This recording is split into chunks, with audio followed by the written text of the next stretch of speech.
ऐसी अजीब किस्म की बातें बनाई गई जो कि जिसका हकीकत के साथ कोई लेना देना है ही नहीं। देखिए उसके ऊपर लिखा है कि वो खोपड़ियाँ बना के बेचती रही हैं। मुझे देखे, मैं उनका घर का बंदा हूँ और मुझे एक एक चीज़ का इल्म है गोश्त के हवाले से।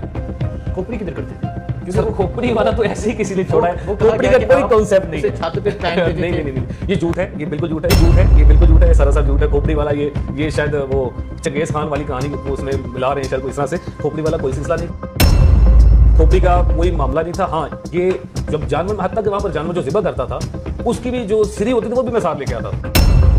अच्छा, तो ये जो बुशरा तस्कीन है, आप जानते हैं इसको? मैं इनको बजाते को नहीं जानता था, ये मेरे पास आई सिर्फ 2 दफ़ा आपके पास है? मेरे पास 3 दफ़ा आई हैं। 3 दफ़ा?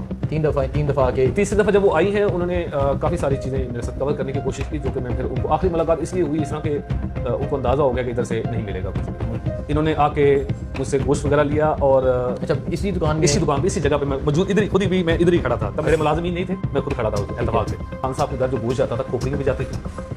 मैंने तो पहले तो उनकी बात सुनी कि ये कहना क्या चाह रही है, फिर उन्होंने मुझे कहा कि ऊपर जो गोश्त था वो भी जाता था। तो मुझे फोर्सफुली ये कहती रही हाँ। कि आप इस तरह करो कि आप ये बताओ कि वो खोपड़ी पर रखते थे, ये चीज़ें करते थे, और आपने उनको ये बताया कि नहीं ऐसा कुछ नहीं होता। हाँ बिल्कुल, मैंने ऐसी चीज़ों और उसके बावजूद उन्होंने ये चीज़ें लिख दी। उन्होंने शायद मुझे इसमें थोड़ी सी ऑफर करने की भी कोशिश की।